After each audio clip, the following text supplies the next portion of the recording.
Hi, good evening.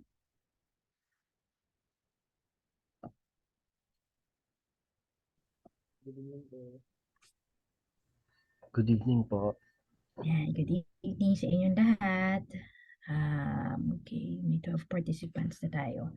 So maybe we can start. Sorry, medyo na-late ako. Okay, for introduction muna tayo. Hello guys, good evening. So this is design class. So i-share ko sa inyo yung aking mga um,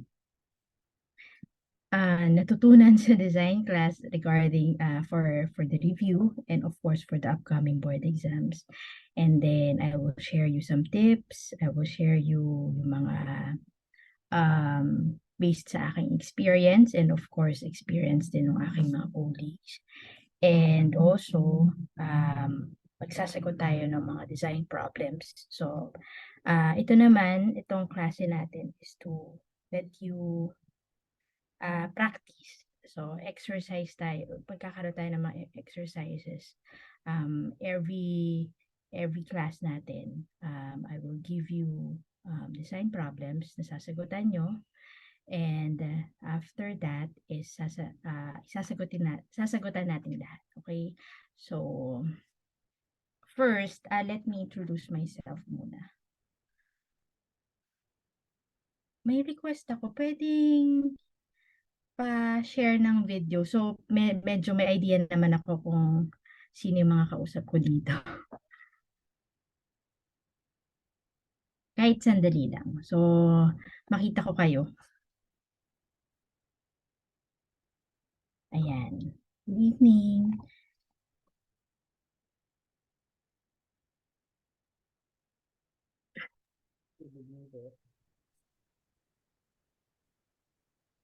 Good evening po.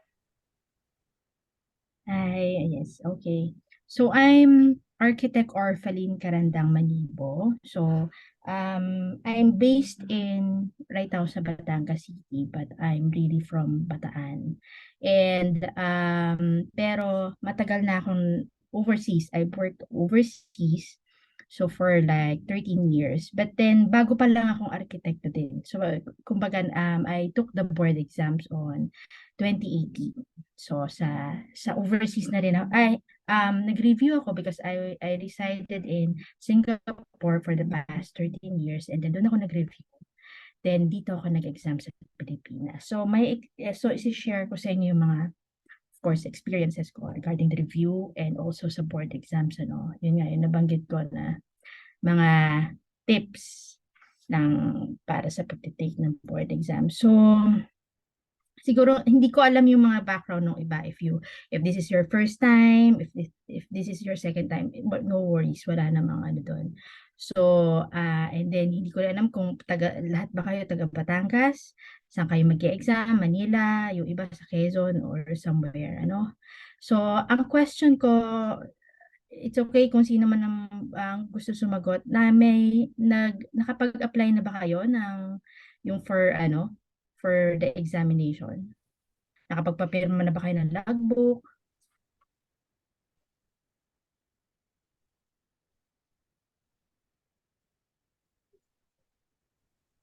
Opo, ma'am. Yes Okay po. na, yon. Okay. So, good. Kasi, siguro ito na yung time, I guess, malapit na yung deadline na para makapag-apply kayo, for the examination. So, that's good na nagawa nyo na yun. So, dun sa hindi pa nakagawa, so, medyo, yan ang dapat focus nyo na para dire-diretso na kayo sa review. My next question is, bago pa ulit tayo mag-proceed, is, ito na ba ang last na subject nyo? Design?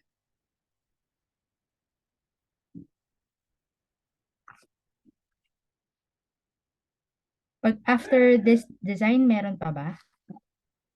Hindi ko kasi lang alam yung schedule. Last na po. Okay. So, So, okay. refresher na po yung sunod. I see. So, ibig sabihin ng last, nadaanan nyo na yung Rule 7 and Rule 8. Tama? May class ba kayo na separate yung Rule 7 and Rule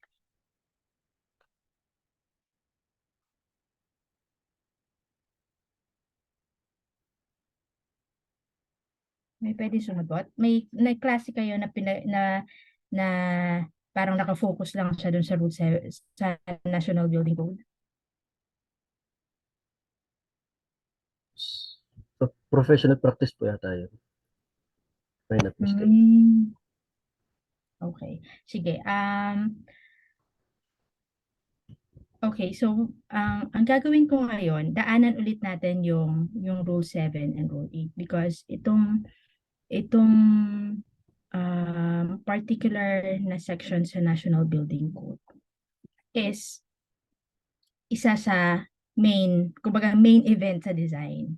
So, siguro naman alam niyo na yung pages na 'to or yung section na 'to puwede nating dalhin sa exams, during the exams. So, my advice is maximize it. Hindi ko sinasabing kabisaduhin niyo 'yan kasi dala niyo naman 'yan. So, at least alam niyo lang yung mga items na hahanapin diyan. Pag kunyari nabasa niyo sa exam may tanong na ganito, mas madali yung alam niyo na, nasa rule 7 and 8 yan. So, wag niyong sayangin yung opportunity o yung question na yon na hindi niyo matama. Kasi given na yan sa rule 7 and rule 8, which is dala-dala niyo during the exam. Okay? So, yun yung yung nung nag-exam ako, yun yung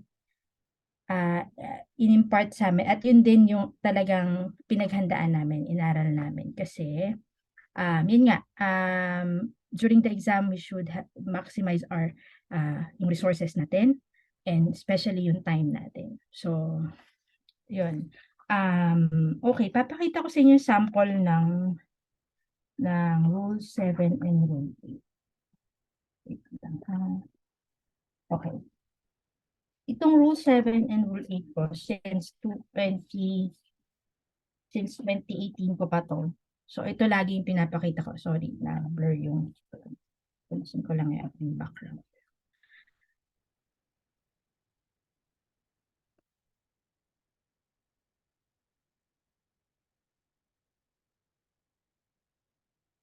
Okay.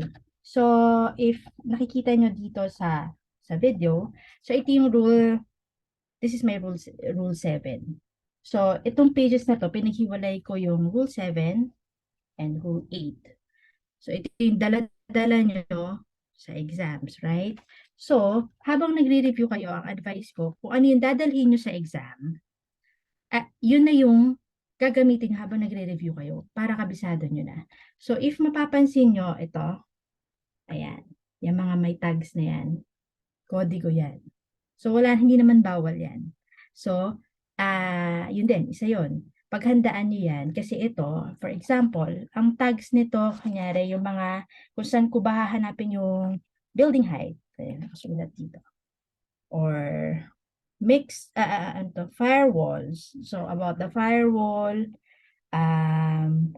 multi-floor, multi-floor parking, minimum requirements of floor, roof load, ayan. So, yung mga important items ay dapat na lalagay nyo dun sa tags.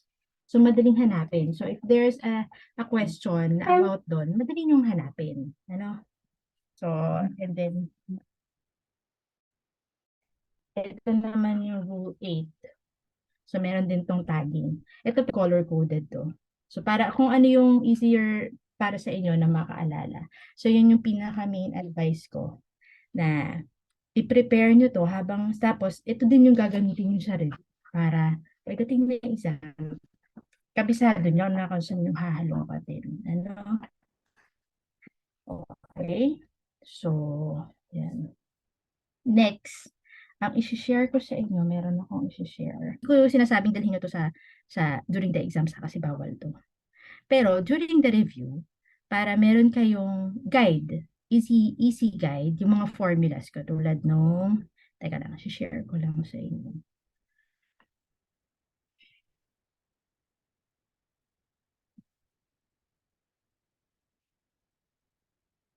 Ito. Yan.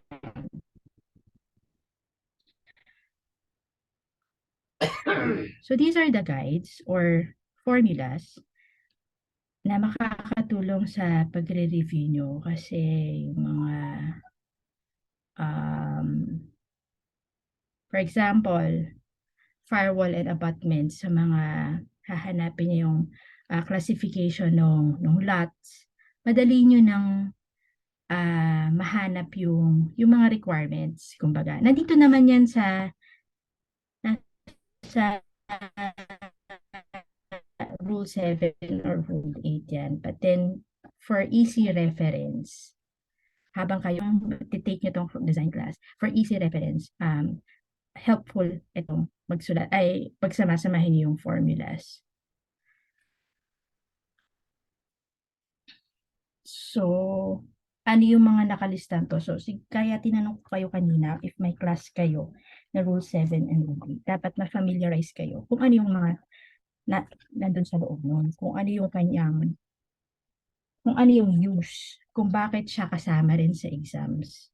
Kasi, ang main thing sa design exam is the design problem. If share ko lang yung first, yung kung paano yung design exams nung noon pa nung bago siya naging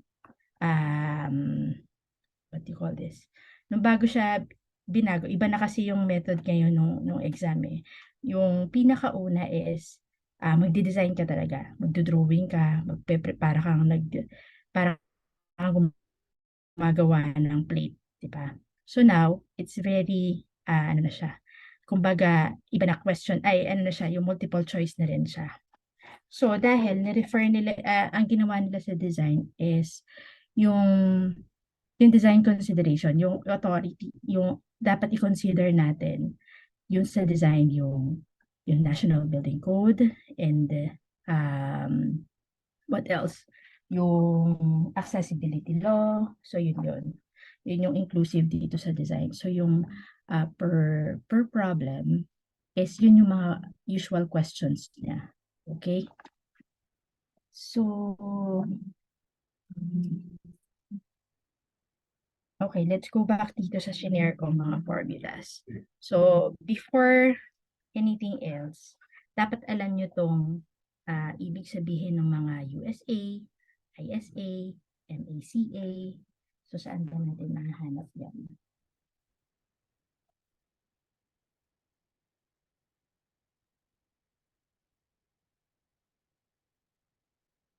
Okay. If you refer to your Rule 8, page 131 to 134. So, nandito lahat yan. Makikita nyo yung mga formulas na yan.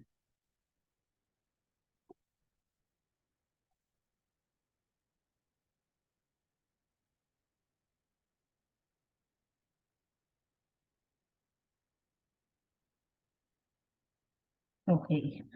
So, isa-isahin natin. What is USA ba? USA, meaning is unpaved open space. Okay? So, if you refer to page 137, so, nandito naman yan. Meron siyang layout. So, maintindihan nyo if ano yung mga, kung nasan yung unpaved open space, and then what is ISA? Ang ISA naman is paved open space. And then the MACA is maximum allowable construction area. So, nandito siya, if you makikita mo, if you refer to the figure 8.1, nandito na yung formulas niya.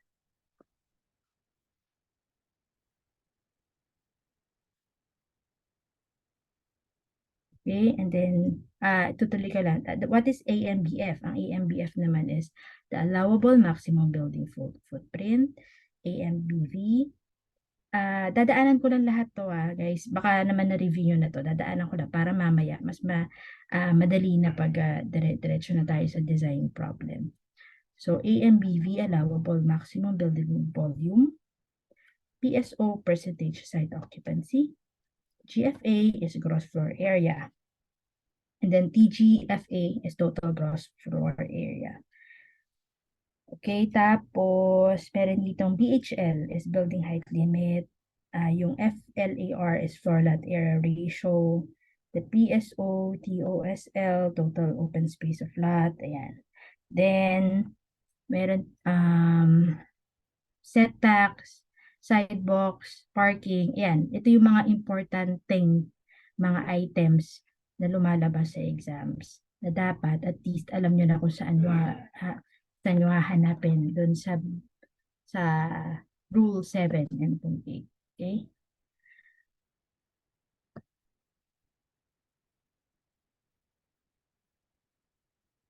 So next.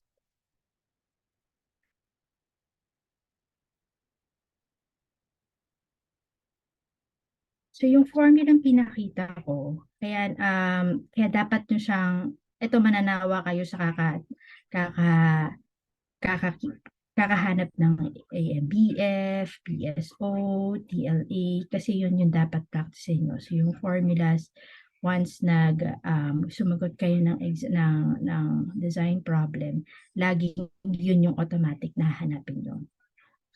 Okay, and then, sige, next is, share ko naman sa inyo yung sample. Mag-sample design problem muna tayo. Okay, isa pang share ko sa inyo is, ang day 2, the design is whole day. Ang type ng exam is puro design problem. And then may questionnaire siya. So hindi ko lang sure kung ilan yung magiging design problem. I don't know if it's more than 10 na o ano. Pero every design problem, ang questionnaires niya nag-iiba-iba. Sorry, hindi siya systematic ha. Kunyari, design problem 1, and then design problem 2, 3, and so on and so forth. Tapos, next is pag nandun ka na sa questionnaires, magsasagot ka na, hindi ibig sabihin yung question number 1 is about design problem number 1. So, yun yung pagkakatandaan nyo or ingatan nyo na basahin nyo muna bago kayo sumagot. Okay? Mag-scan nyo muna yung inyong questionnaire bago kayo sumagot. Kasi, for example, pagdating ng question 1 to 5 is about project 3. Nagsiskip siya. Tapos, question 6 to 10 is about the project 7. Ganon. So, hindi siya sunod-sunod. Tapos, babalik ulit siya. Yung siguro question 25 to 30 is, dun pa yung is about project 1. So, medyo nakakalito yun. So, what I advise is, pag dumating yung exam, yung questionnaire, the first pages are the design problem. Basahin nyo muna. Scan nyo muna yun. Scan muna kayo. Tingnan nyo kung may missing pages. First is missing pages. Tapos, saka nyo scan yung questionnaires naman. Mas maganda if yung questionnaires, markahan nyo na. Kunyari, ito, yung question 1 to 5 is for problem number 2. So, markahan nyo na lang. So, problem 2. Tapos hanapin yung problem kung anong problem pa yun. So, pag nagsagot na kayo is kumbaga may mark na siya. Meron na siyang, may datos na siya kumbaga. Alam nyo na kung anong hahanapin yung project. Okay? So, share ko tong sample problem. Magsasample lang muna ako.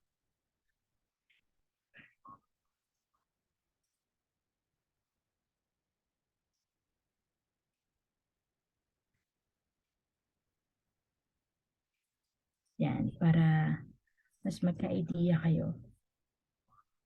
So this is a sample of a design problem. So every design problem, meron siyang title. Lalagay niya na agad. proposed 2-story, 2-bedroom model house. Sample. Tapos yung classification ng lot or R2 basic. Okay. And then, may statement of the problem yan. I-define niya kung ano yung site itself at yung design itself. Okay? So, babasahin ko lang to. For this sample, statement of the problem. A client commissioned you to plan a 2-story model house unit located at Bacolod, Philippines. It will be built under the residential zoning. The client requires 2-bedroom unit model house in 85 square meters, rectangular, regular, and side lot.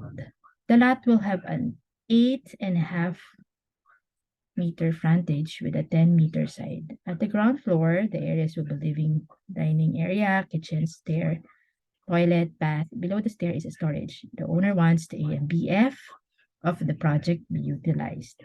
The second floor will have 2 bedrooms. One bedroom will have an area of 13.75 square meters. The other bedroom will be 7.75 square meters.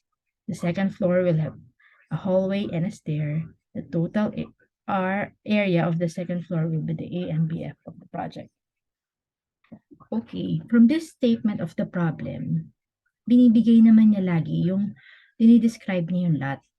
So, I advise mamarkahan niyo yung important thing. Kunyari, 85 square meters. Tapos binigay niya na din yung length and width ng lot. And then, dun sa yung pinaka layout ng bahay, dinescribe niya rin. It doesn't mean na idodrawing nyo kung ano tong sinabi dito. Minsan hindi nyo naman na kailangang kumbaga mag-drawing pa ng plano. But then, I advise, i-jot down nyo yung mga kailangan. Okay? Yung mga imamarkahan nyo or i-highlight nyo, pwede nyo namang i-highlight yung mga important na data na sinasabi dun sa statement of the problem. Later on, papakita ko yung sample kung paano natin paano yung next step natin after reading the problem. Okay? So, okay, as we go on, ito naman, babasahin ko lang yung project site features. So, the project site features, the project will have a carport of 15 square meters with opening at sidewalk at the rightmost corner of the lot. The parking space floor line must be the highest natural grade taken from the rear with an additional of 100 mm height. The lot's right corner is 0 elevation from sidewalk level upward. The site slopes toward the rear at 1.75% and 1.5 towards the left corner. The road right-of-way and sidewalk is at the south of the project. Okay. Dito naman, second part is dinefine niya or dinescribe niya yung site. So, itong site is very important. So, ito dapat nilalayout natin para so you'll have an idea kung ano yung mag-itsura ng pinaka-lot. Okay. So, the third part is the design objectives. The architect is required to design and maximize the space in accordance to the client needs. Then, the project must be designed and planned on R2 residential zoning. So, ito important to kasi may yung design objectives niya, ito yung limitation, ito yung, kumbaga, requirements eh. Like, number 1, the architect is required to design, maximize the space. So, ibig sabihin, i-maximize niya yung potential ng lote. So, from there, based dun sa mga may restriction ang Rule 7 or Rule 8, paano ba ma-maximize yung lote? So, ibig sabihin, ano mo naiisip nyo dyan, paano ma-maximize? Yung pinaka-minimum setbacks, right? So, yun. Isa yun. So, malay mo, may question. Ang next nito, mga question dyan is, ano nga ba yung maximum na construction area niya So, yun, may isip mo na kung paano ba yung formula, paano mo ba kung makukuha yun. Okay? So, number 2, ito naman, the project must be designed planned on R2 residential zoning. So, isa pa, binigay niya na to, R2 residential zoning. So, R2 residential zoning meaning, itong classification na to, may restrictions din to na makikita mo dun sa Rule 7 and Rule 8. So, there may be a question regarding dun sa R2 residential zoning. Okay. So, yun yung mga questions na nilalabas sa design. So, it's more on wag kayong medyo matakot na baka may ano yun, may math. Parang meron akong kukumputin. Meron, but then it's all given. Nandito yan sa R2, sa R2. Nandito yan sa Rule 7 and Rule 8. Ang kailangan lang, alam natin kung saan natin hahanapin and paano natin gagawin. So, again, ito ang use ng formulas na ito. Kasi itong formulas na to, dadaanan nyo yan. Paulit-ulit yan. Every problems is dadaanan nyo tong AMBF. Ang usual dito, laging hinahanap AMBF, BSO, GFA, EGFA. Yan ang usual suspects. Kumbaga. Yan ang dapat automatic makukuha mo every design problem. Okay? As we go on, as you practice answering design problems, mas maiintindihan nyo yung use nitong mga formulas na ito. Okay?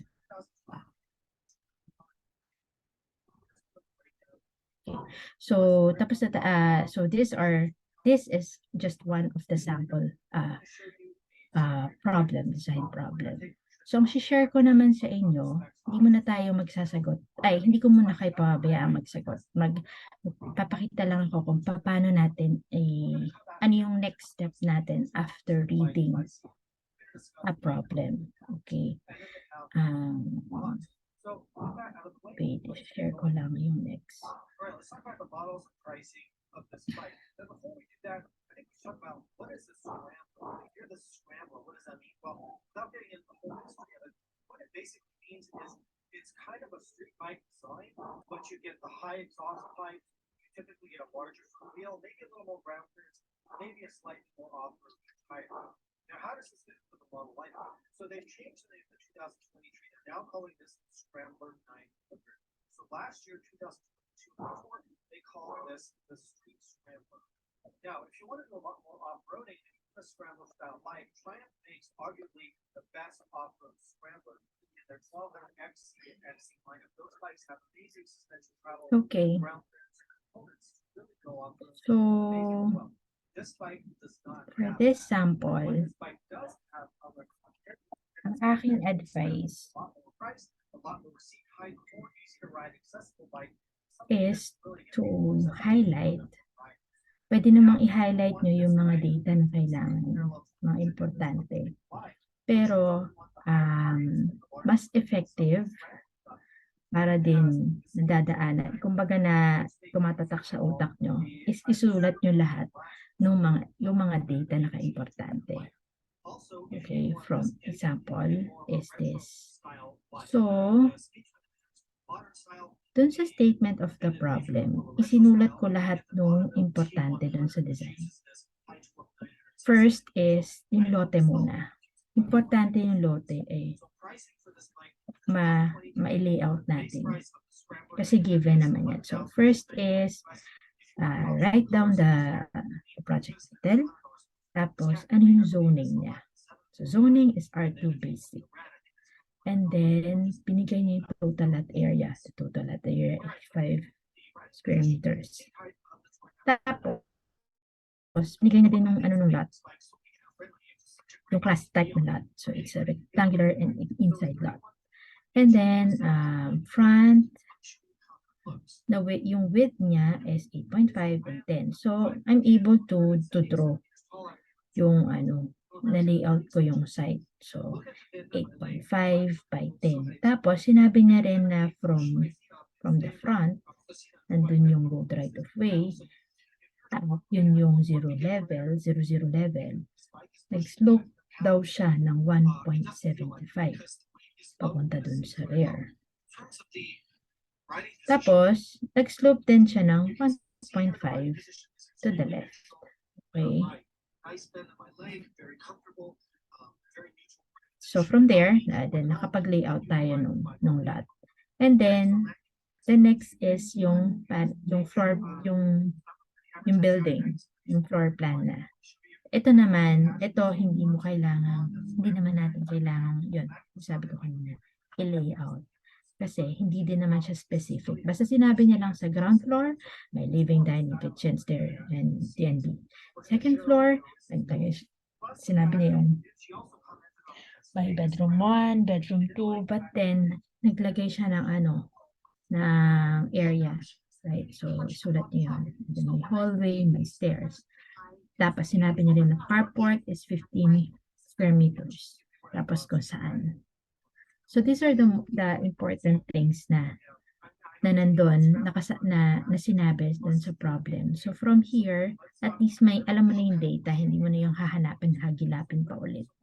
So, hahanapin mo pa, ano ba yung slope nga nun or what? So, tas ito, mas ma-visualize mo kung ano ba yung sinasabi, kung ano yung dinidescribe ng problem. Okay? So, magsasample pa ulit ako ng isa pa ulit. So,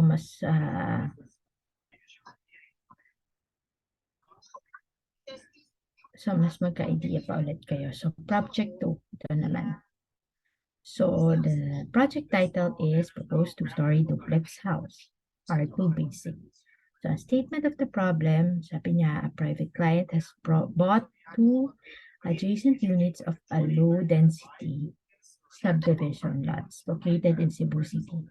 Each of the lots have a total lot area of 120 square meters.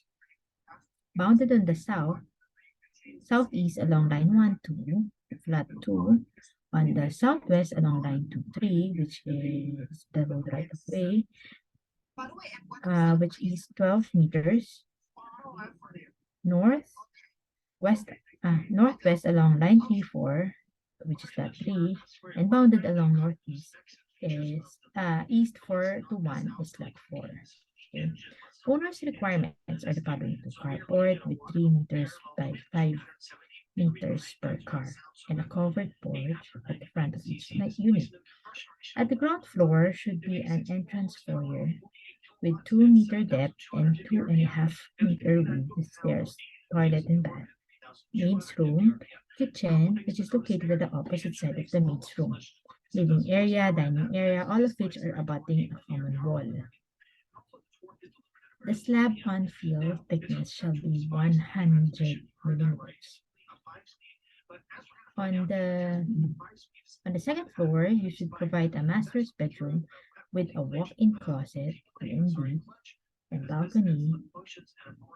Provide also another bedroom with walk-in closet, T&B, and for obvious reasons, a stair bed. So, the design objectives. The architect is required to maximize the space in accordance to the client's needs. Number 2, the project must be designed and planned on R2 basic zoning. So, same thing. I advise you write it down yung mga importanteng data and then layout nyo ang site. Okay? So, project title, the zoning, and then the total lot area. So, please be minded sa 2 lots siya. Kasi ang sabi niya kanina, adjacent units. So, 2 lots siya.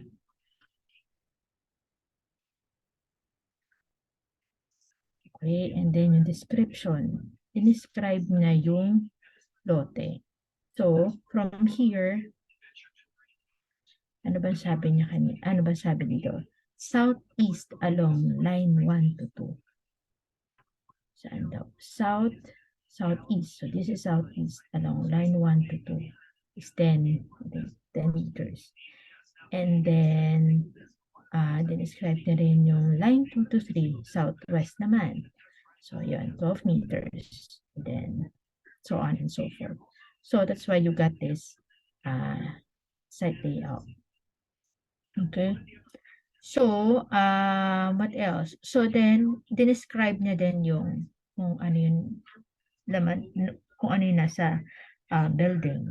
So, the ground floor, kung anong areas, and then second floor, is kung anong area doon. So, again, hindi nyo naman kailangang i-layout yung floor plan.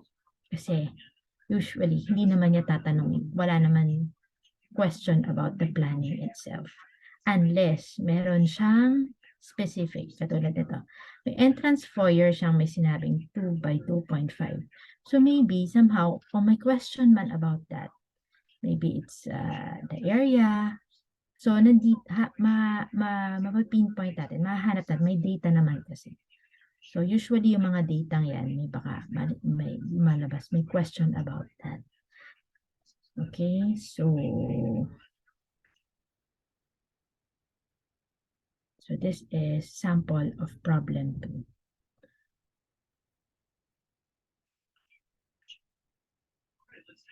So, next, proceed naman tayo sa project 3. Just to, para magkaroon, basta mahasa lang kayo sa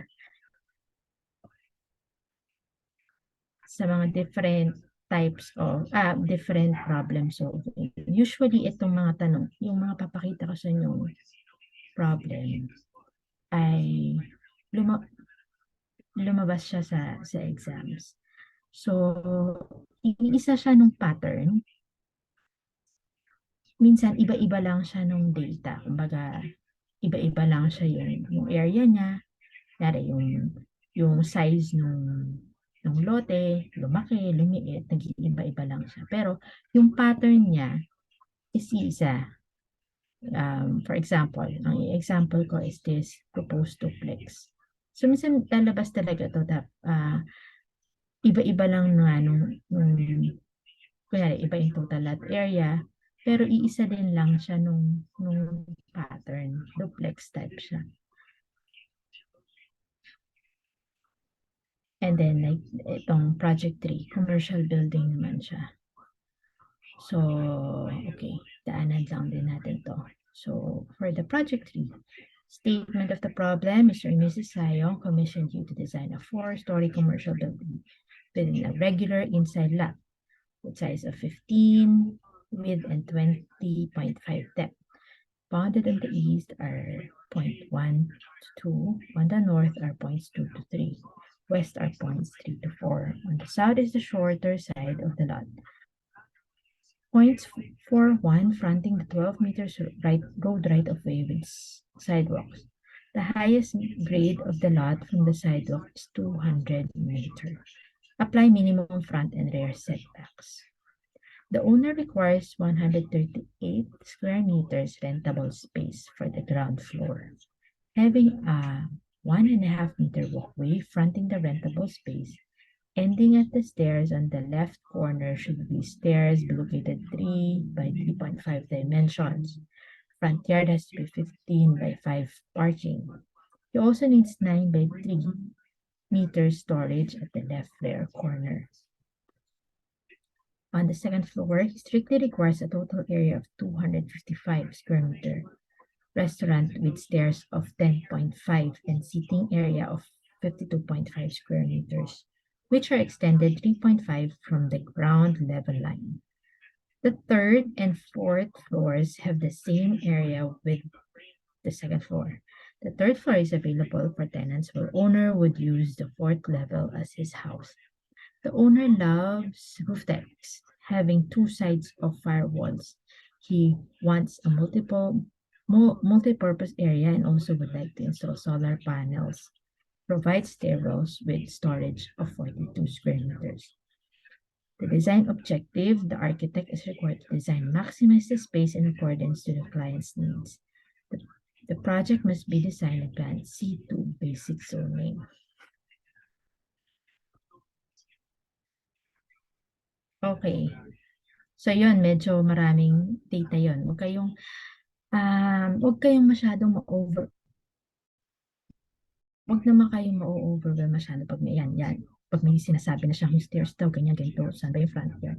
So, isa-isahin lang muna natin. Again, nasa ano pa lang tayo, next step pa lang tayo from reading the statement of the problem. Okay? So, isa-isahin muna natin yung mga data.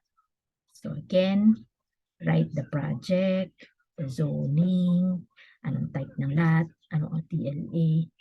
Sinabi ba yung TLA dito? Hindi niya sinabi yung TLA, but then binigay niya yung size ng lote. So, it's 15 by 20.5. So, from there, makukuha naman ang TLA, right? So, 15 by 20.5. So, again, i-layout niyo muna ang site and then yung mga data na kailangan niya. Na mention niya that 12-meter road right of way. Yan. And then, go to the floor plan. So, from the ground floor daw, sinabi niya isa-isa, there's area of the rentable space, the walkway, particular siya sa size. So, just write it down. Stairs, 3 by 3.5, front yard, storage. And then sa second floor, meron daw siyang 255 square meter restaurant. And then the stairs, the seating area. Then third and fourth is the same. Same with, ang sinabi dito, ano ba sinabi? The third and fourth floors have the same area with second floor. So, same area lang din siya same area siya nung second floor. So, paano ba? From here naman, sinabi sa second floor, sinabi niya na yung area, may 255, may 10.5, may 52.5, may 3.5. So, pag pitinotal mo yan, same area yan ng third and fourth floors. Iba-iba lang siya ng use. Okay? So, from there, mas masisimplify mo. Okay? And then, the roof deck daw is, may specific din siya sa roof deck.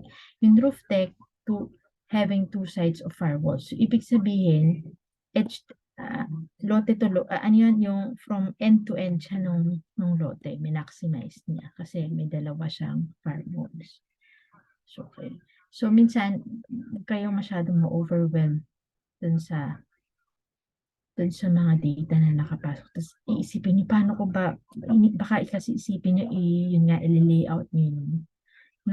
Hindi naman siya kailangan i-layout. Okay?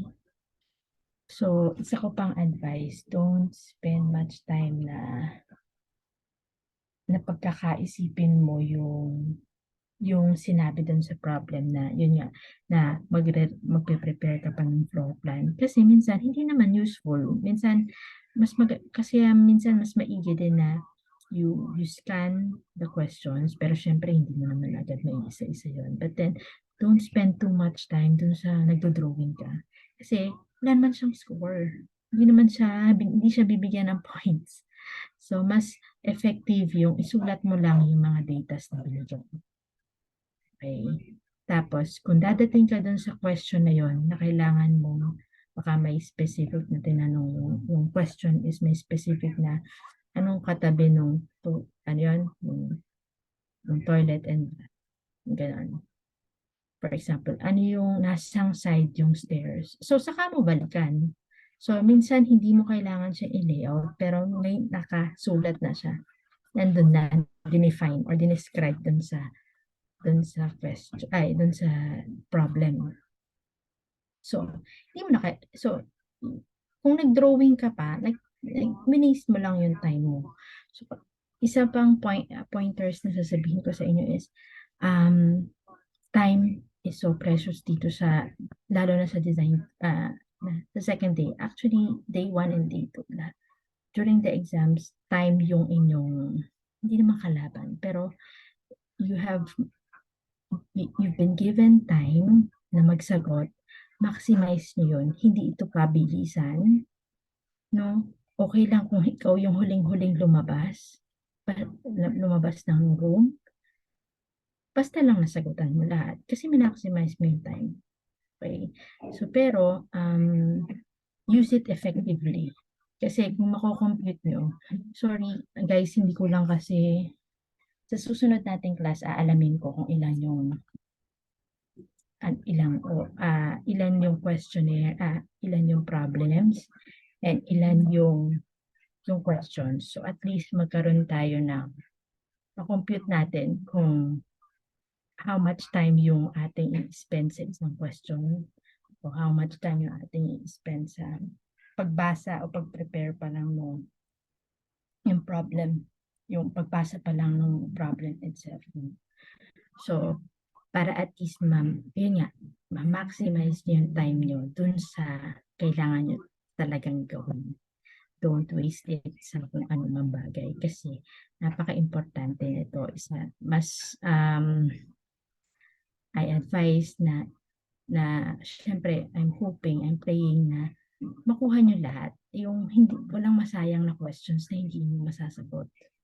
Kasi usually napakarami, more than 50% ng questions sa design, makikita nyo sa libro. Nandun nakaharap nyo na. Nasa Rule 7 and Rule 8 na. Tapos minsan pa, siguro almost 20% of the questions, nandun na rin nakasulat sa nakasulat na sa design problem itself. Hahanapin mo na lang. Minsan logic na lang din yun. Minsan nga umuulit pa. So parang yung answer, yung question, for example lang ako na, may question sa question number 2. May tinanong siya. Tapos yung next question, nakarelay siya doon sa question number 2. Minsan, sa question number 3, sinabi na doon, yung sagot, sinabi na doon, binanggit na sa question number 2. If you get what I mean. Okay? So, yun, medyo, din, sorry, wait lang. Lobat lang ako.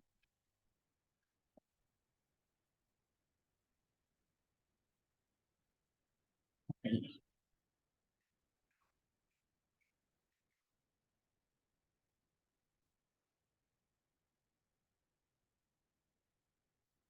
Okay, nasa na ako. So, yun.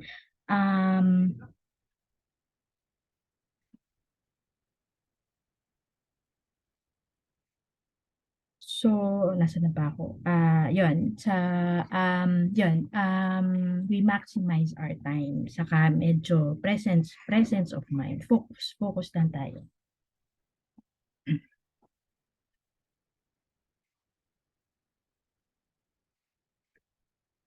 Okay, so far, nakaka-follow ba lahat? Yes po. Thank you. Kasi, the last time, share ko lang to ha. The last time, yung last batch na before, yung last review, okay, like, that was my first time na nagturo sa design. So, medyo challenging kasi ang hirap ng online, ay yung ganito lang, yung mas maganda kasi yung design, nagsasagot tayo sabay-sabay. But then, of course, minsan wala naman tayong choice. So, eto, lalo na ngayon, online tayo. I mean, via Zoom lang. Via Zoom lang, ano. So, I'll try my best na sana ma-share ko yung ating pagsagot ng design, kung paano ma-share ko sa inyo kung paano yung best way. No? So ngayon, i-share ko lang yung mga images, but then sana mas maganda kung nagsasagot tayo sabay-sabay, di ba? So, if may mga questions kayo, please feel free to ask me at para masagot ko, makapag-advise ako, or kung may nahihirapan kayong maintindihan o kailangan ulitin, pwede naman. Pwede kong for our next class, pwede kong paghandaan na mas maintindihan nyo, no? Okay? So,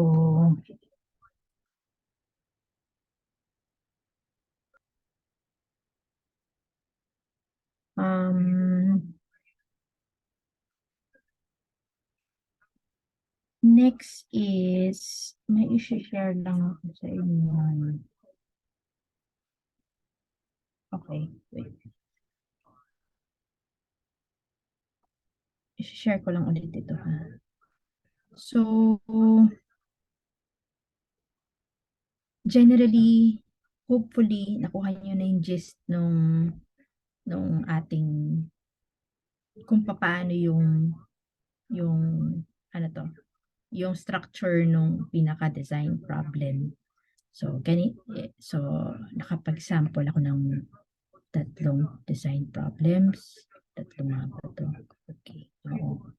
So, at least meron na kayong ideas. Ganito yung mga sample na, ganito talaga yung mga problem na mababasa nyo. So, it's more than, if I'm not mistaken, 7 to 10. Yun yung i-verify ko kung ilan. So, ngayong alam niyo na kung paano yung next step is, after this, nasulat na natin yung data, is magsasample na tayo kung paano yung, papakita ko naman sa inyo is sample questions muna. Sample lang.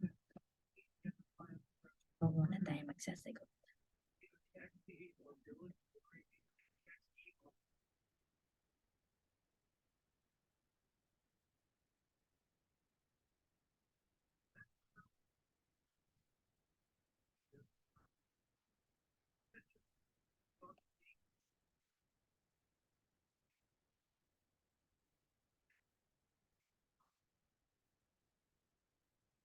Yan. So, these are samples. Dadaanan ko lang. Mamaya tayo, baka nga sa next class, next week pa tayo mag-start mag-answer ng questions. So, dadaanan ko lang to. So, these are the sample questions. Usually, yan ang mga lalabas. So, please feel free to read. So, magsasample lang ako nung okay. Question 1. So, given the sidewalk is 0 elevation, how much is the elevation difference from the sidewalk to rear tip of the property? This is question for the project number 1. Okay? Ito yung, balikan natin yung project 1 para hindi kayo malito. Yan. Okay? So, ano ba yung question? So, sinabi niya, ano daw yung elevation difference? So, sa project 1, binanggit na naman niya dito, may slope daw na 1.75%. So, from there, makukuha mo na dito. Right? Nandito ang sagot. Ayan. So, mas madali. So, yun yung mga type of questions. Tapos, itong number 2, ito yung mga sinasabi ko kanina, isa-isa natin mga formulas, AMBF, PLE, yan yun. So, hahanapin niya, how much is the AMB of the project? So, for you, ano nga ba yung AMBF? So, kaya importante ito. So, yung AMBF, alam mo na, kodi ko ka na. Paano mo makukuha? May formula yan. TLA minus setback. So, hahanapin mo lang to. TLA, given ba to sa project, doon sa problem? I think given yan. Hindi naman siya magtatanong na hindi mo makukuha ang sagot kasi meron data. So, setback, sinabi niya ba yung setback at additional building area due to firewall? Paano ba yun? So, setbacks. So, dun sa question na yon, what is AMBF the project? Kunin mo yung TLA, tapos saan mo mahanap yung setback? So, balik ka ulit dito sa formula mong inaral.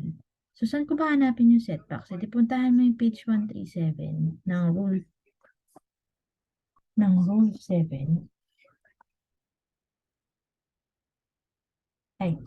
Ng rule 8. O, doon mo mahanap kasi given yung setback doon. So, from that formula, makukuha mo ang sagot. Yun lang, yes, so that's how, yun yung sample ng mga questions at yung mga importance ng mga ng pag-aaral ng Rule 7 at Rule 8. Okay? So, hindi na kayo mangangapa kung, for example, ito din, number 4, referring to, ito, magandang sample to, the question 4. Referring to Table 8.1 of NBC, how much is the AMBF of the project? So, maraming cases na ganyan. Magre-refer ka lang daw sa Table 8. So, ibig sabihin, nandun na yung sagot or formula. Pag pumunta ka dun sa Table 8.1, mahahanap mo kung paano makukuha yung AMBF. It's either, teka, hanap mo yung 8.1. It's either meron siyang, meron siyang formula sa Rule 7, sa page na yan, or meron siyang table na may maximum percentage, nandun na yung data, information, hahanapin dito. Okay? So as we go on, magpa-practice tayo kung paano sa every question magre-refer tayo sa Rule 7 and so, ito, scan nyo lang.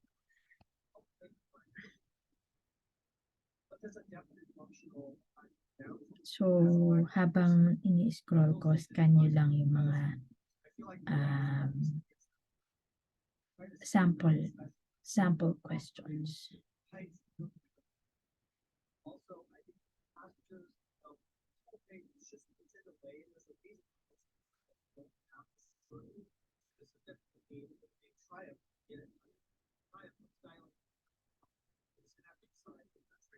Example, sample question 11. Meron siyang mga ganyan as per BP344. So, yan. Re-review nyo din yan. Okay? Tapos, like, 12. Number 12. How much is the minimum airspace that should be provided for a habitable room? Alam nyo ba na nandun yan sa Rule 7 and Rule 8? So, dapat, yun pa lang, mahahanap mo na to. Hahanapin mo lang yan dun sa Rule 7 and Rule 8. Ayun, nandun na yung sagot. So, these are the questions na I'm hoping hindi nyo ma-miss out. Kasi yung mga ibang questions sadya, nandun na yung sagot. May kodigo. Dala mo na yung librong yun. So, yun yung wag yung sasayangin mo. Okay?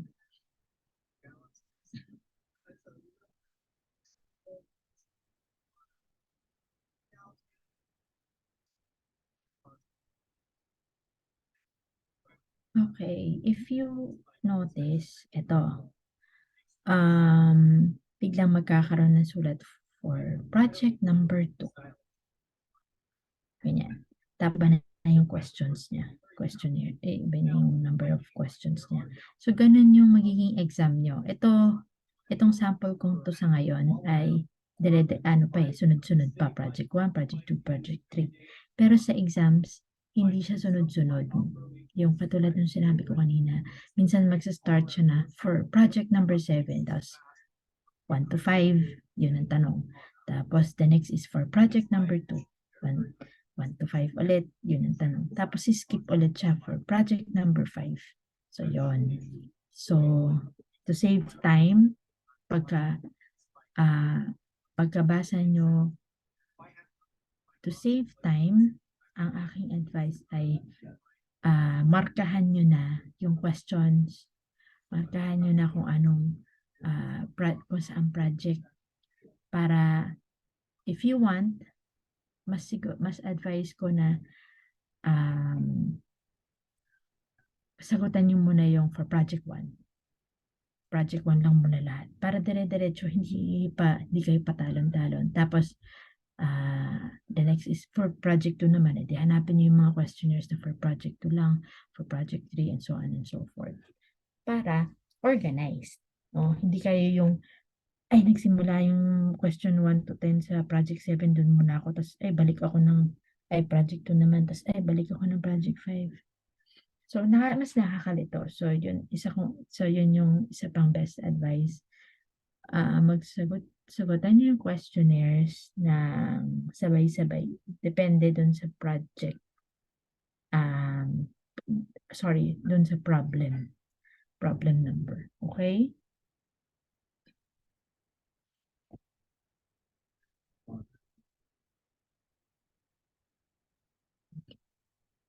Scan lang ulit.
Okay.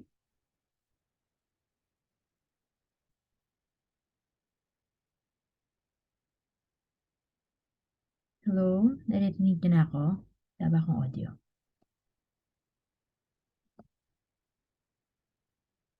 Okay na? Okay po.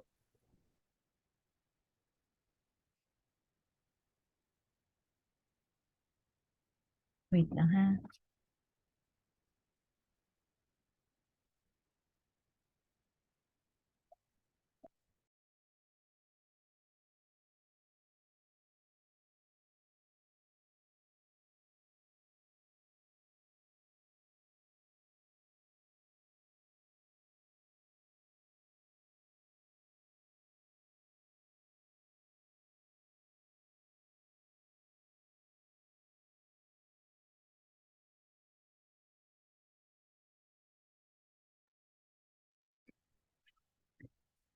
Okay, that is first half ng ating discussion today. So, baka may mga tanong before we proceed. Please feel free.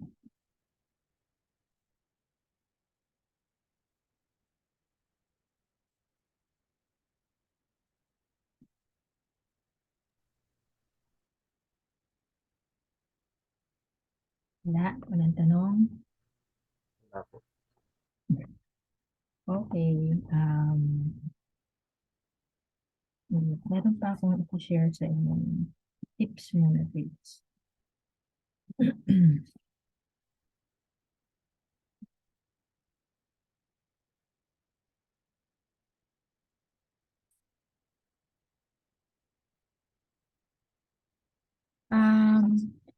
Okay. Tips ulit for second day. Sa second day, kasi may rest day kayo before the last day. So may pagitan yan. Yun ang alam ko, pero I'm not sure kung anong schedule nyo ngayon, but then usually merong gap, right? Bago mag second day. So, my tip is yung mga kailangan yung dalhin na hindi naman pinagbabawal, pwede yung dalhin. First is, of course, yung mga pencils nyo, yung paper. Don't forget your paper kasi scratch. Kasi yun, kailangan nyo magsulat. Siyempre, mag-layout pa kayo. Kasi yun ang experience ko. On that second day, wala akong dalang extra paper. So, wala kang choice. Hindi ka pwedeng manghiram, hindi ka pwedeng manghingi, hindi ka bibigyan.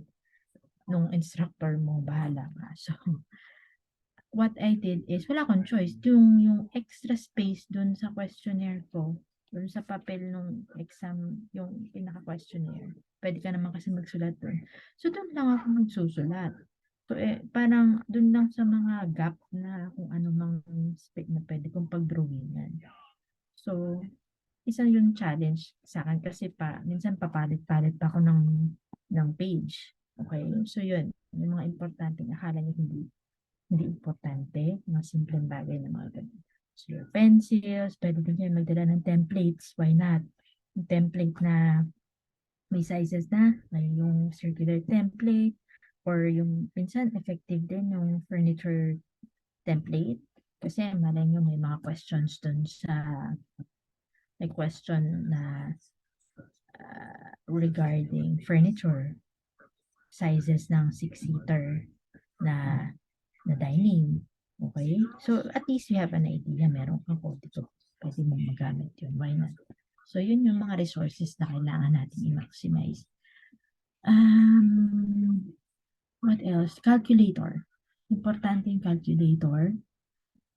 May listahan naman yan nung acceptable na calcu. And please, wag nyo nang isipin pa na mag-save ng formula.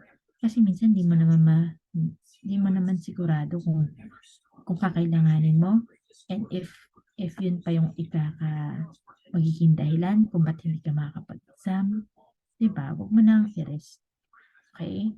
So, as much as possible, please double check na yung calculator na dadalhin nyo is nandun sa listahan ng approved. Minsan may nangyayaring ganyan.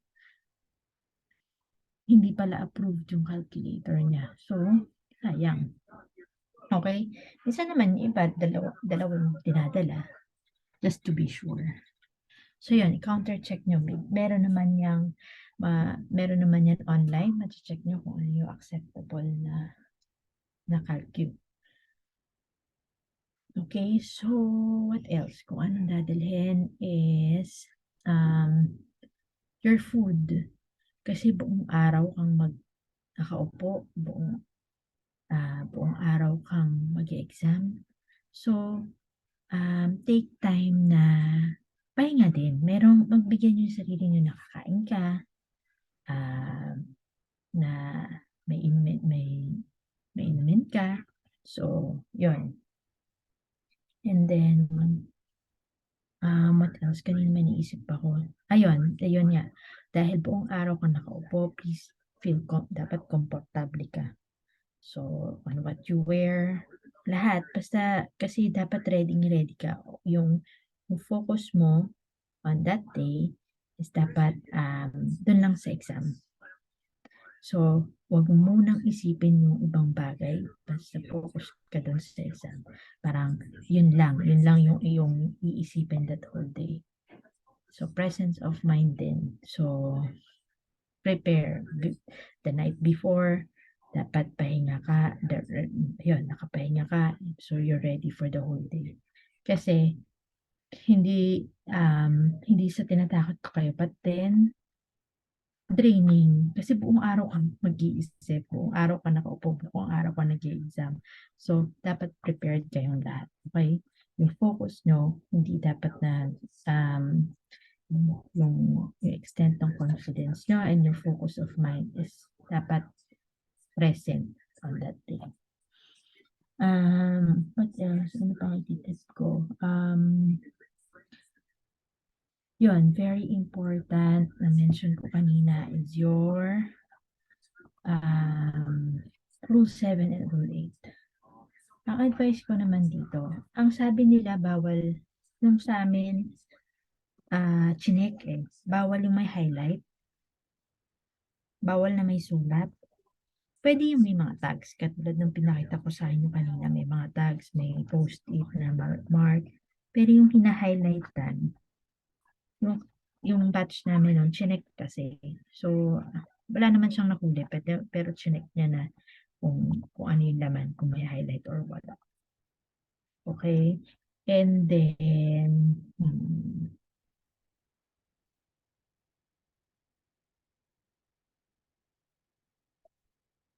else? Yun lang,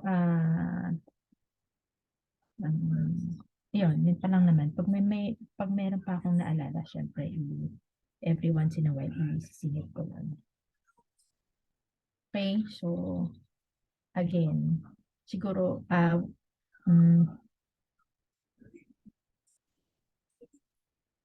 may question dito. Sa amin po ay walang sulat yung tags.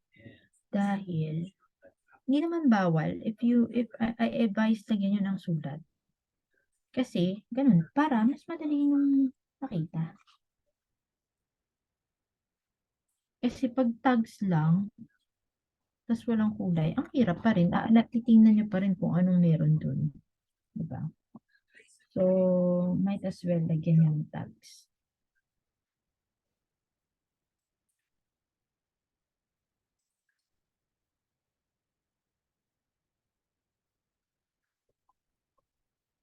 Pinagbawal, really? So, yun siguro yung i-verify natin kung bawal yung may tag. Kasi nung sa amin yun, wala naman. O, hindi naman siya pinagbawal.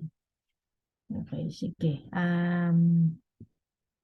Let's see. Try natin. I will check on that kung bawal ba o hindi.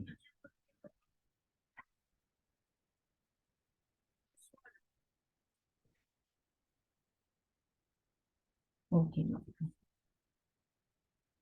Sige. Baka nga, I don't know, baka siguro nagbago na ang rules. So, bawal na ang sulat sa tags. Okay. So, double double ang paghahanda. Dapat alam niyo mas maiging alam niyo kung saan hahanapin. Mga keyword, yung mga important information.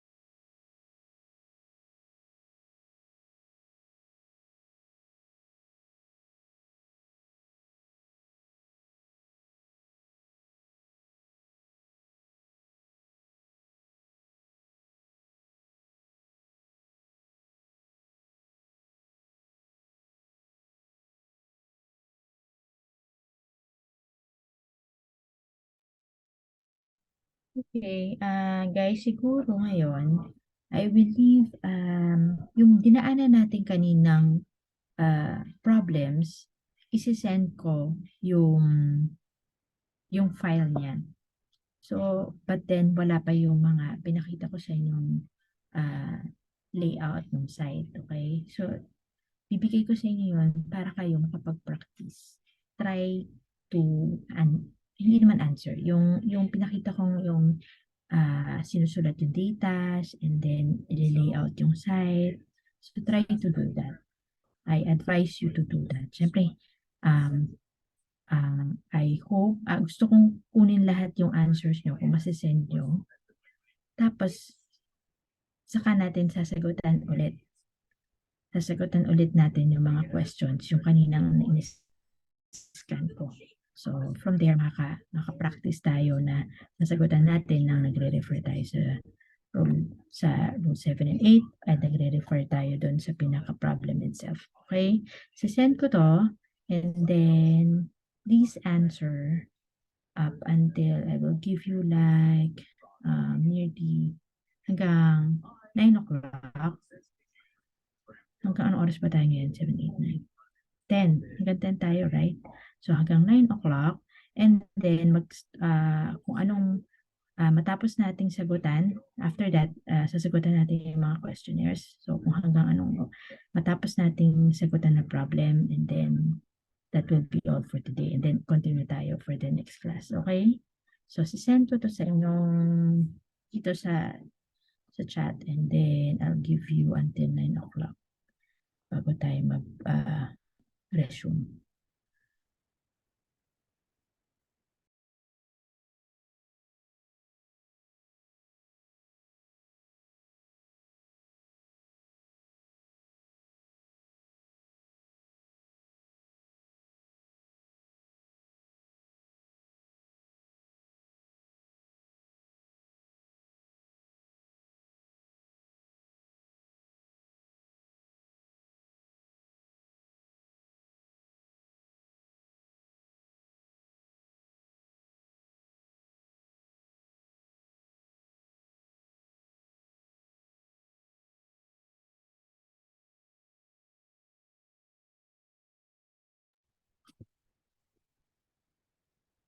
Okay, shinare ko na yung file. And please, download nyo na lang. And then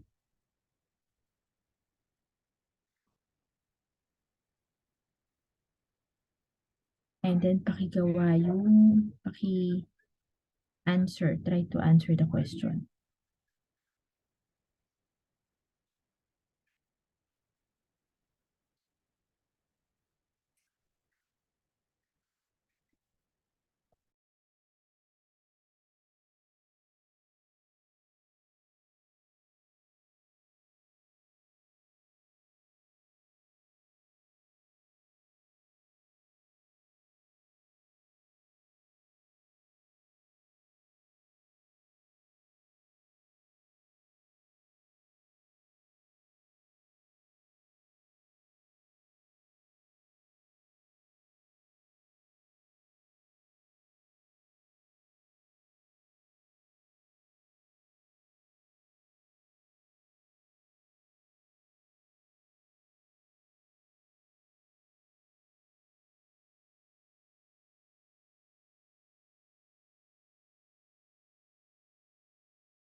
Hi, nakapagsagot ba kayo up until saan kayo nakapagsagot?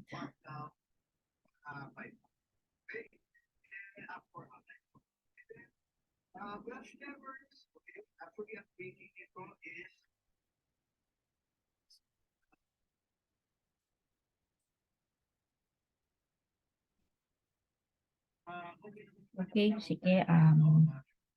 Sagutin natin yung questions for project number 1.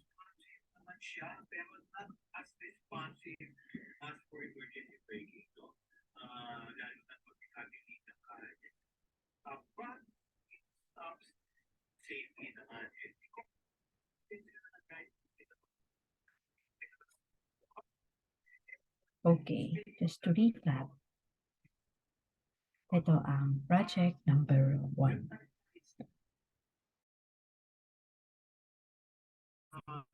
So, the proposed 2-story, 2-bedroom model house. So, yeah, let's try to answer the questions. Questions for problem number 1, items. So, number 1, given that the sidewalk is 0 elevation, how much is the elevation difference from the sidewalk to the rear tip of property? So, kanina, pinakita ko na kung nasaan yung paano natin makukuha yun. So, given dun sa site features ay may site slope daw siya ng 1.75%. Okay? So, from that 1.75%, ano nga ang difference niya from the tip para natin makuha? So, from the front to the back ay may 10 meters run. Kumbaga. So, multiply natin yon to the given slope na 1.75%. So, ano magiging answer? So, the answer will be letter A. Okay, so number 2, how much is the AMBF of the project? So, ito na. So, ano ba? Paano ba natin makukuha ang AMBF? So, AMBF is found, mag-relate tayo sa 7 and 8. So, ang AMBF dun sa aking kodigo ay makikita sa page 131 of rule 8.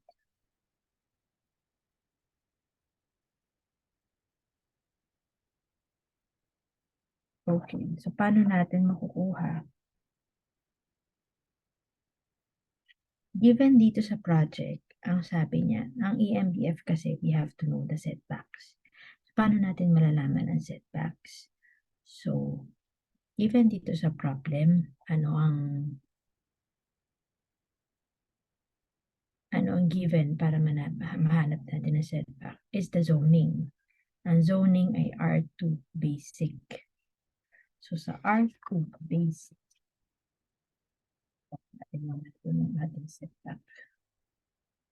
Page 137 of your rule 8. So, dito sa table 8.2, minimum setbacks of the residential buildings. So, balik tayo sa question. So, ang setback ng R2 ay ang front daw may 3 meters, and then the side is 2 meters, and then the rear ay may 2 meters din. Mas maiki ko na drawing ito. So, hindi ko lang kasi ma-share yung layout, yung drawing. So, anyway, so from that setback, your AMBF, makuha nyo na AMBF. So, again, ang setback ng R2 sa zoning ay front, may 3 meters ka, and sides, may 2 meters ka. And then the rear is 2 meters. If you refer dito sa table 8.2, yung side niya meron dalawang asterisk. It means optional yon. So yung nakalagay dito, note sa C, setback required for only one side. Optional yung 2 sides. So sa ngayon, ang may setback lang is only one side. Okay? So, from there, makukuha na natin. Ang makukuha ng AMBF, pag minus mo dun sa lahat yung mga setbacks is 6.5 and by 5 meters. So, 32.5 ang computation niya.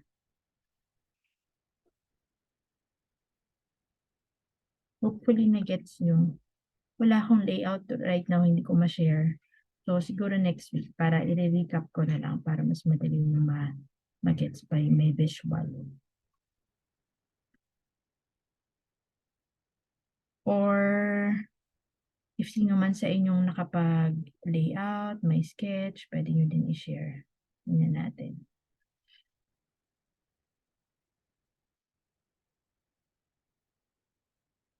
Okay, so we move on to problem number 3. Question number 3. Based on the given data of the project, how much is the percentage of site occupancy? So, paano mo naman makakuha yung site occupancy, percentage of site occupancy? This is PSO. Sabihin mo site PSO. Ang PSO, go to your formula again. PSO is AMBF over TLA. So, saan makukuha yun? Sa page.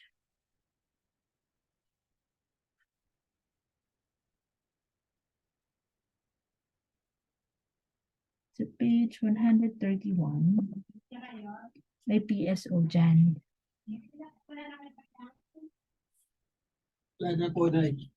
Wait. Sorry guys, wait lang.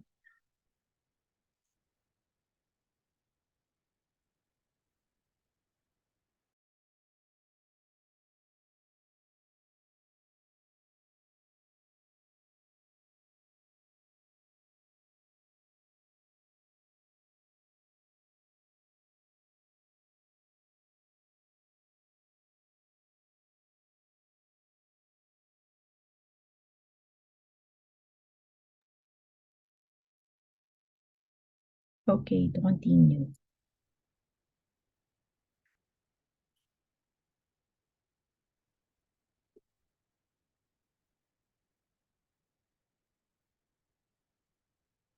So, number 3, PSO. Ang formula ng PSO is AMBF over TLA. So, sa number 2, nakuha na natin yung AMBF. It is 32.5. So, di-divide natin siya sa TLA, which is given. Ano bang TLA? 85 square meters. So, pag divide mo yon, ang lalabas ay 38.24, which is letter B. So, sa number 4, question number 4, referring to the table 8.1 of NBC, how much is AMBF of the project? Okay, ito yung mga questions na minention ko na maraming gantong questions na sasabihin niya lang refer to NBC, refer to table ganyan. So, ibig sabihin, hahanapin mo na lang doon sa table na yun. Nandun na yung answer niya. So, for this question, makikita natin to nasa bang AMBF, page 131 of rule 8.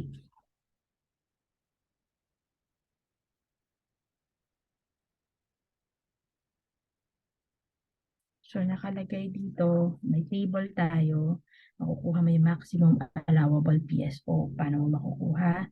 Given yung zoning. So, anong zoning yung project ng problem na to? The zoning is R2 basic. So, from R2, check nyo yung table, 8.1. Pero dito residential, R2. Ano ang maximum allowable? It's 55 and 60 pag may firewall. Maximum. So, if dapat may firewall. So, 60%. 60% of TLA. So, from there, mako-compute natin 60% of 85 square meters is equal to 51 square meters. So, letter C. Okay. So, question number 5. What is the building height limit of the project? So, yan din. May building height limit. Nasaan yung building height limit?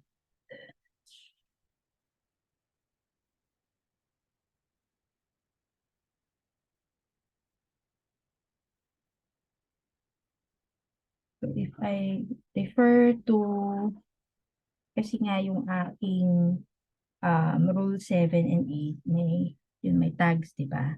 So, ako, mas madali ko, ngayon may nakasulat dun sa mga tagging ko. So, madali kong hanapin building height nakalagay dito. So, sabi, may nag-mention nga kanina na bawal na daw yun. So, dapat may, siguro ko, yun nga, i-color code nyo na lang. So, yun lang, paano natin ko-color code? Dapat may, paano ba natin i-color code? So, dapat may mga particular, siguro, by keywords, hindi ko lang,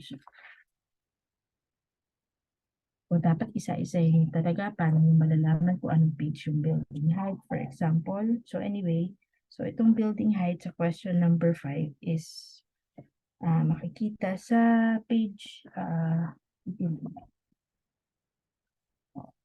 table dito, building height limit. So, nandito ulit sa building height limit, nandito ulit yung type of building, may residential R2, basic. So, nakalagay ay 3 stories. So, letter C. Okay.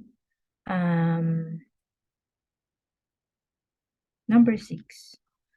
For R2 and basic R3, uses or occupancies, only up to how many percent of the front yard abutting the road right-of-way may be paved or hardscape, i.e. converted into courtyard for carport use is allowed. Such use shall not be permitted in all other uses or occupancies. So, ano yung hinahanap dito? How many percent daw of the front yard? What is the front yard? I think yun yung USA. So, saan natin hahanapin yun? Page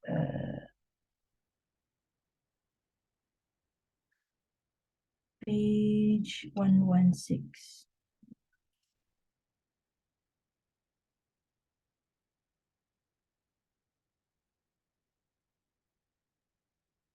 Guys, habang nagsasagot tayo, try to i-open nyo din yung inyong rule 7 and 8 dun sa pages na minimension ko para nakikita nyo kung ano yung hahanapin natin.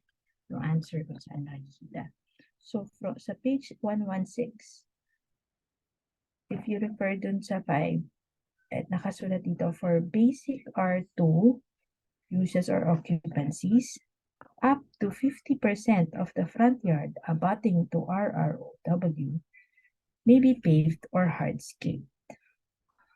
Tingnan mo. Yung pinaka-term niya, yung pinaka-statement, yun yung nakasulat sa question. Parang kinopya niya lang kung ano yung nakasulat dun sa rule 7.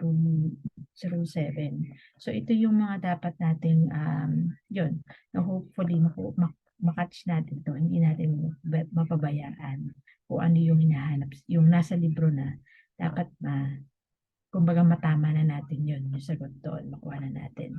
So, ito yung isa sa example na yung pinaka-statement na nakasulat doon sa libro, ay yun din yung nakasulat doon sa tanong. So, nandito naman, nakasulat na up to 50%. So, letter B ang sagot. It's found again sa page 116 of 255 sa Rule 7.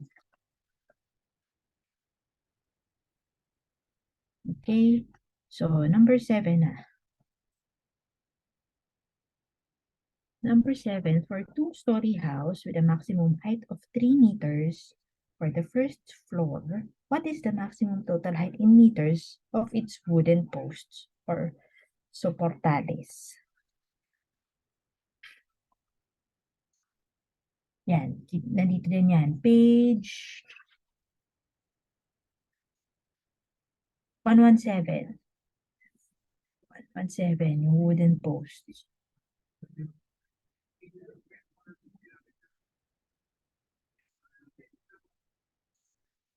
So, nakalagay dito, may table pa yan. Dimension, in table 7.5, dimensions of wooden posts.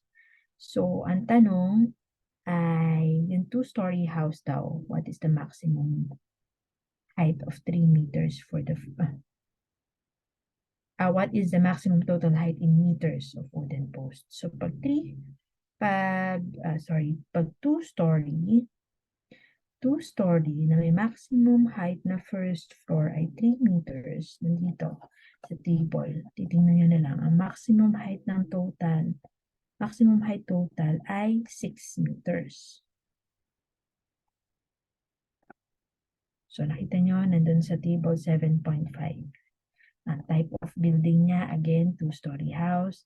Tapos may maximum height na 3 meters sa first floor. Kasi yun yung sinabi sa question. So, ang maximum total height na hinahanap ng wooden post ay 6 meters. Okay, so, letter C.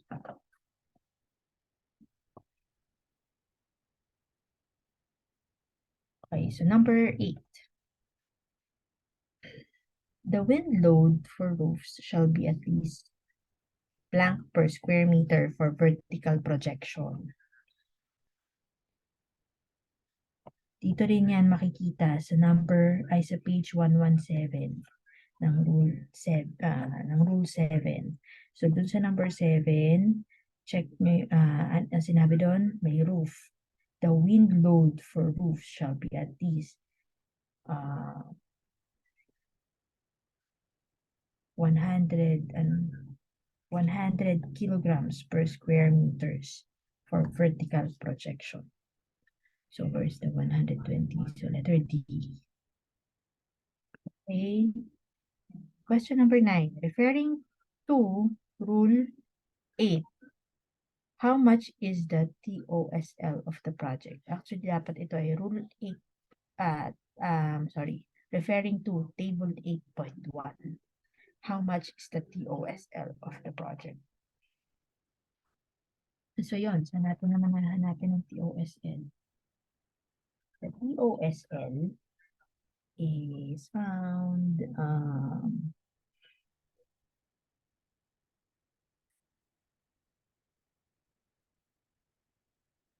sa page 131 again. 131.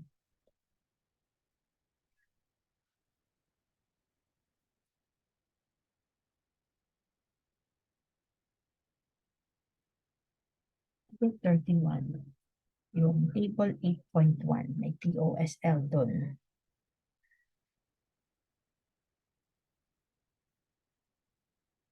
So, check again, basic, yung zoning natin, so residential R2, basic. So, ang maximum, ano man tanong, how much is the TOSL of the project? Ang nakasulat dito ay 40. So, 40%. Okay. So, letter B. Number 10, it is required open space left between the outermost face of the building, or structure and the property lines. So, anong tawag doon? A, yard, B, setback, C, abutment, D, court. So, saan natin hanapin? That is found page 137. So, nakadefine naman dito kung ano yung yard, kung ano yung setback, abutment. But then dito sa page 37, if you check section 804, sa number 3, yung yard, naka-define siya. The required open space left between the outermost face of the building structure and the property lines. So, yun. So, that is called yard. So, letter A ang answer dito. Okay, number 11. What is the desired height of the lavatory as per BP 344? Ito naman sa BP 344. Hanapin natin. Yung BP 344 hindi pwedeng ibalhin, di ba? So, hanapin mo lang sa, reviewin mo yung BP 344.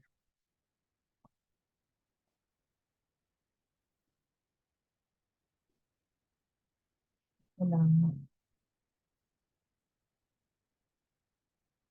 So, ang nandito for the page 20 of 22, nakasulat dito nandito yung maximum height ng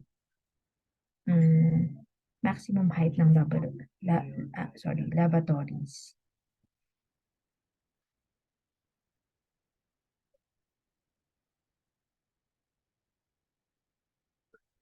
Wait lang guys, hanap ko lang din. Tinatry kong habang nagsasagot ako dito at sinishare ko sa inyo. Nag-open din ako nung book.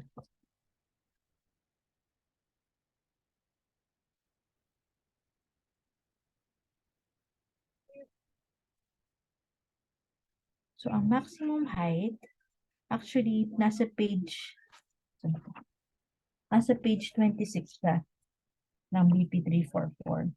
Ang maximum height niya ay 80 cm.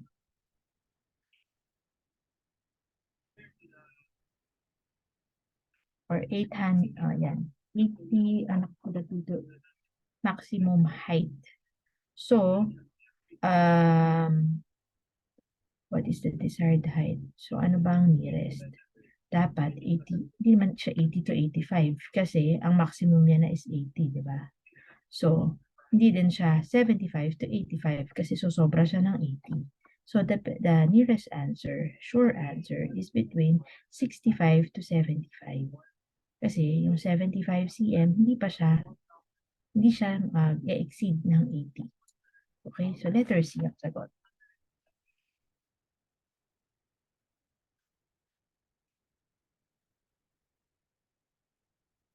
Okay, so move on to question number 12. How much is the minimum airspace that should be provided for a habitable room? Saan naman natin hahanapin yun? Dito din siya sa Rule 8. Rule 7.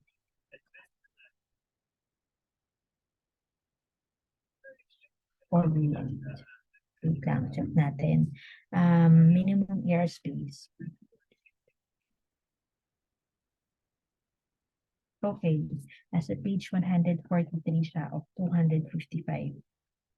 So, section 807, nakasulat dito, airspace requirements in determining size of rooms. So, ang question is the habitable room. So, letter C nandito, habitable rooms, a minimum airspace requirements ay 14 cubic meters of airspace per person. So,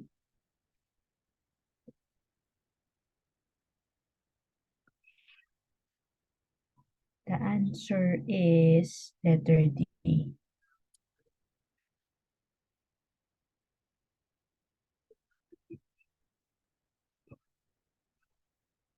Okay, number 13. Eaves over required windows shall not be less than black from the side and rear property lights. About the eaves naman to, roof eaves. So, roof eaves, makikita natin yan sa page 144. Nakasulat dito sa page 144, number 3, eaves, canopies, awnings, or media agua over required windows shall not be less than 750 millimeters from the side and rear property lines. So, nasa na yung 750? Letter A. One second.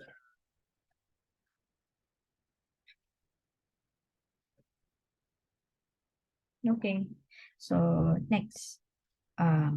Number 14. All electrical installations shall conform to the requirements of the blank. So, A, Philippine Electrical Code, B, Philippine Wire Code, C, Philippine Electric, ano to? D, Philippine Cable Code. So, iniisip nyo, baka iniisip natin kung saan hahanapin yan. Nandyan, nasa ano rin yan, nasa building code. And nasa rule 7 din siya.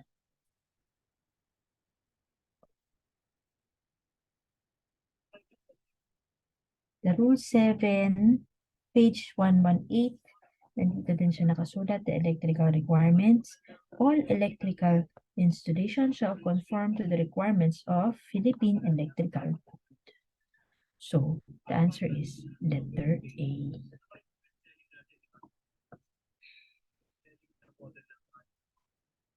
Then, number 15, mechanical systems or equipment installation shall be subject to the requirements of blank. A, Philippine Mechanical Engineering Code, B, Philippine Mechanical Code, C, Philippine Engineering Code, D, Philippine Mechanical Engineering Code. So, nandito din yan. Nakasulat din dito sa page 118. Mechanical requirements naman. Mechanical systems or equipment installation shall be subject to the requirements of Philippine Mechanical Engineering. So, letter A. So, itong dalawang example ng questions na to, inisip natin, saan nahanapin? Nandito pala, nandito sa rule 7 yan. Okay, so saan, hindi natin dapat ma-miss out. Dahil sayang yung right answers. Okay, let's move to, may time pa naman tayo. Let's move to questions for project number 2. Ito pang project number 2, just to recap. So project number 2, yung two-story, 2-bedroom model house na R2 basic. Ay, hindi, sorry. Hindi pala. Duplex, sorry. Yung project 2 pala ay proposed 2-story duplex.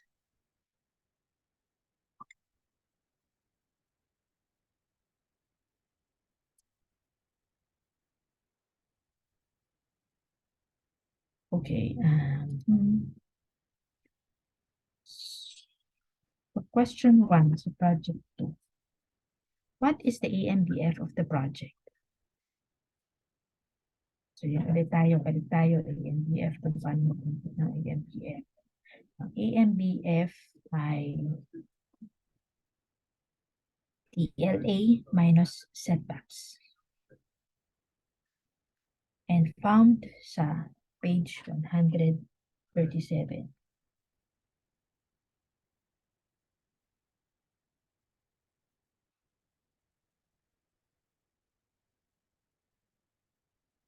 Okay.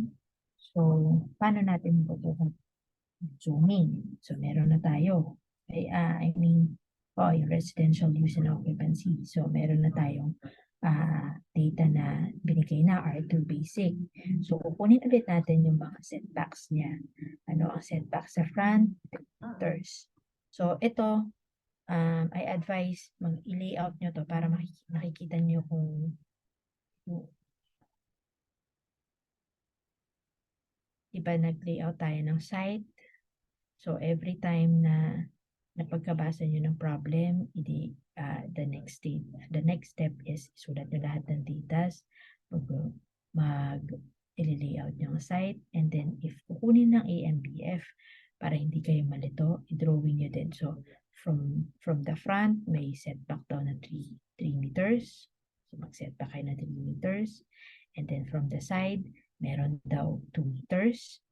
And then from the rear ay 2 meters din. But tandaan nyo, this is a duplex house. So dalawang lote to. So para siyang hatiin mo pa siya sa gitna. Diba? And then, kung magsisetback ka sa side, so parang mirror image lang siya. Magsisetback ka rin dito. Dun sa kabilang lote. Okay, hopefully gets nyo. So, next meeting, papakita ko yung para may sample ng layout. Hindi ko lang siya na drawing. Para kita yung setback niya. So, ang AMBF niya, if we minus the setbacks, ang makukuha natin is 5 meters by 10. So, it's 5 times 10 is 50. May 50 ba dito? Wala. Meaning, dalawa kasi yung lote. So, 50 times 2. Kasi yung buong project, dalawang lote. So, yan. So, 100 square meters. So, number 2, what is the minimum front setback for each of the units? So, yun. Minensyon na kanina. Nakuha na natin kanina ang minimum setback ng front ay 3 meters. Okay, so letter A. Number 3, what is the total volume of concrete for the slab on fill on the ground floor? Paano ba natin makukuha? May data ba na binigay? Meron. Slab on fill, nakasabi, 100, 100 mm thick. So, paano natin makukuha? Meron na tayo ng AMBF. So, ano ba ibig sabihin ng AMBF? Maximum building footprint. So, meron na tayong area ng footprint, which is 100 square meters. So, times lang natin. So, 100 cubic millimeter. So, which is, sa thickness, yung thickness niya pala is 100 mm, which is 0.1 meters. So, pag times natin ng 100 is equal to 10 cubic meters. Okay, number 4. Based on the given data of the project, how much is the percentage of site occupancy? So, paano naman natin makuha ang PSO? Ulit tayo dun sa kodigo nyo, if you have kodigo ng mga formulas. Ang PSO is AMBF over TLA. So, meron na tayong, nakuha na natin yun. So, yung AMBF natin is what? 100 square meters. Ang TLA natin ay 240 square meters. So, divide mo lang yon, we can get the percentage. Ang mag-i-equal siya sa 41.67. Wala namang 41.67 doon. So, nearest. So, the nearest. So, yun pa. May naalala akong tip. Minsan, ang mga computation, lalabas na yung exact na number na na-compute mo is wala dun sa choices. Anong gagawin? So, it's the nearest number niya. So, yung 41.67 na answer dito, the nearest is 42%. Meron pa akong isang naalala. Minsan, may sa statement, merong about the numbers, meron siyang nakasulat na text, for example. And then, may numerical din na for example, naka-open and close parentheses. So, ano yung susundin mo? Diba? Minsan, ano yung mas tama? Ang experience ko, meron dun sa instructions, dun kasi sa exam itself, syempre, bago ka magsagot, may instruction dun sa una, sa pinaka-topmost, na yun ay kailangan yung pagkaintindihin. So, follow instructions, please. So, doon, I remember, sinabi doon, nakasulat na, if may instances daw na yung text and the numerical number is different, ang ifa-follow daw ay yung text. Parang gano'n. Yun yung direction. So, kung ano ifa-follow, yun daw ang ifa-follow. So, yun yung mag-govern, ibig sabihin. So, mind those instructions, ano? So, may nakasulat naman doon. If wala, I don't think wala. Dapat meron. Kasi yun talaga meron sadyang, minsan kasi may typo eh. If may typo, then you can ask your instructor, diba? And then, ayun, as far as I know, merong instruction na ganun, na kung ano yung mag-govern kung may mga ganong errors.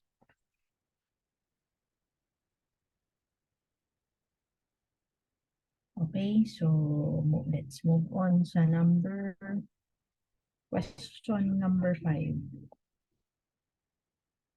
How many pieces of CHP per square meter would be needed for a wall of the project?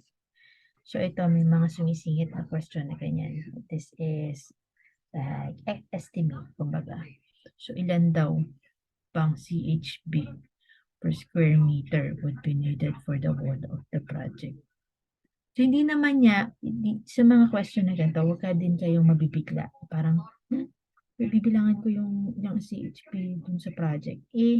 Actually, ang tanong lang naman niya, ilang CHP per square meter lang.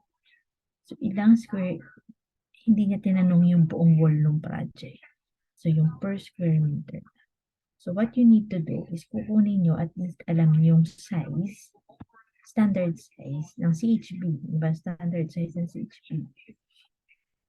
So, it's 200 by 400. So, yun ang computation. Pag kinompute nyo yun, kukunin nyo yung area. So, makukuha natin is 0.08. So, sa 1 square meter, ilang CHP, ilang 0.08 na area na CHP ang meron sa 1 by 1. So, i-divide nyo yun, and then, so, we'll get 12.5 na CHP daw. Meron ba dito sa 12.5? Yun. Letter C. Okay. So, dito sa design, ang mga questions din niya, nagbabari ha. Hindi lang to about the Rule 7, Rule 8, o kung ano or about the design itself. So, meron din dito papasok yung estimate. Minsan may papasok din diyang mga BT. Ganun. Everything, parang halo-halo na. From yung review nyo din for day 1, pwede din pumasok dito sa design, sa day 2.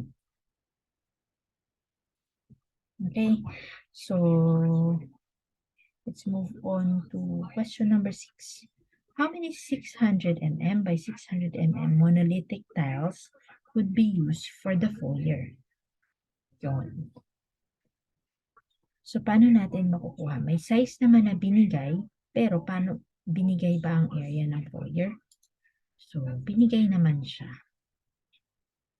So, ang foyer ay, sinabi niya dito, nasa yung nakasulat natin yon, entrance foyer, kaya siya may binigay na area. So, usually, yun yung mention ko kanina sa inyo, na hindi naman natin kailangang i-layout tong floor plan ng building. Pag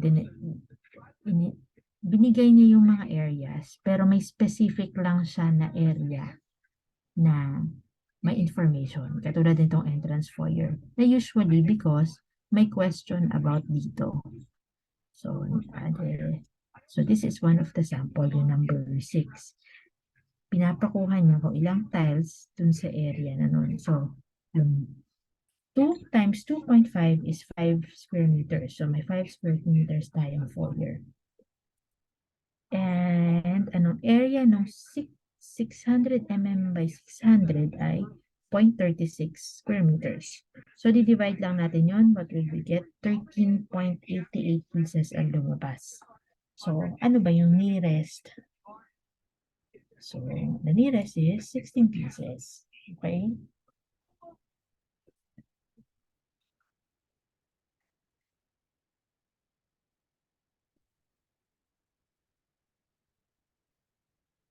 So number 7, it is one which the story's strength is less than 80% of the story above. Ito, um, ito buti na nadaanan ko to nung nagre-review ko. So, ito ay wala sa Rule 7 or Rule 8. Ito ay nandun sa kay, yung visual, kay D.K. Ching, parang, anong pangalan ng libro niya? Parang visual architect, something. So, ang answer dito is weak story. So, ang weak story kasi, ang definition niya is a story having a lateral stiffness significantly less than that of the stories above. So,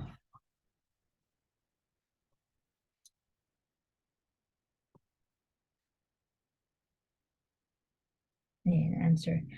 Ano, daanan nyo din yun, reviewin nyo din yun. Okay. Visual architect. Ay, sorry, hindi ko matandaan yung kanyang title ng book. Pero yung kay D.K. Ching, yung may mga visuals. So, yun, helpful din yun. Maraming mga information doon na mas madali nyo matandaan kasi may mga visuals. And lumalabas din yun may mga lumalabas din questions dun during the exams.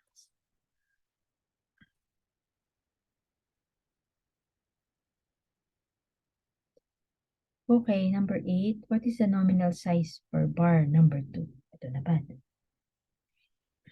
Ito, materials to. So, ito meron tong formula eh. May code to. Ito hopefully nadaanan nyo to. So, ang answer dito is 6.35 mm. So, ito yung mga example ng mga tanong na sumisingit sa dito, no? So, be aware of that.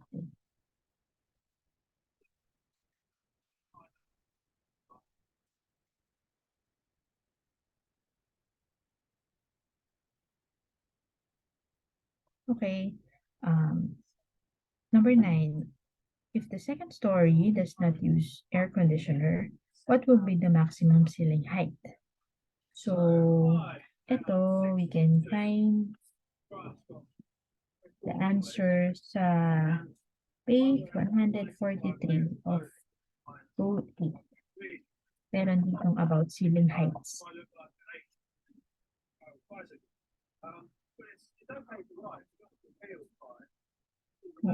Check nyo, page 143, section 805, ceiling heights.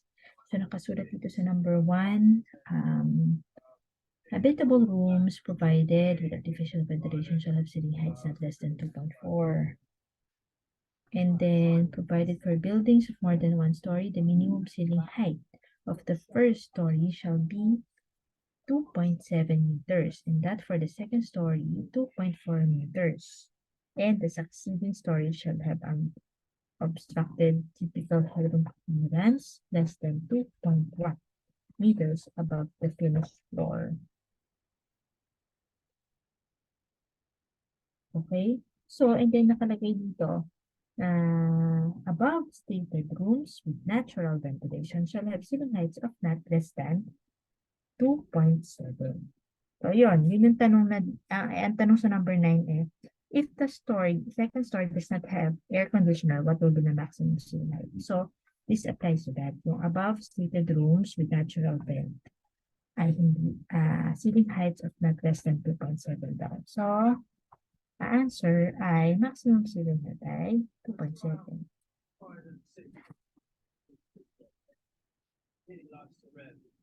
Okay, so number 10. It is the width of the yard. Yun, parang binasa ko na kanina regarding the yard. May kasunod yung definition ng yard eh. Oh, let's go back to page 137 of 137 of Rule 8. Sulat dito sa number 3, after definition ng yard ay, the width of the yard is the setback. So, yun. Letter A. Okay. So, siguro, dahil pag tinuloy natin yung project number 3, baka abutin tayo sa oras. So, anyway, so hanggang questions muna tayo sa project number 2, and then the rest, continue natin sa next week. So, recap ko lang yung aking nasimulang i-discuss sa inyo today. So, meron na kayong idea kung paano yung structure ng exam sa day 2. So, it's all about parang problem solving siya. So, parang may bibigay siya na the first is the design problem itself. May bibigay siya na statement. I-define niya kung anong project, kung anong site features. Tapos, may mga design requirements siya. So, basically, everything na nakasulat, naka-define dito, it has its importance. May mga data talaga na doon magre-refer. Yung questions,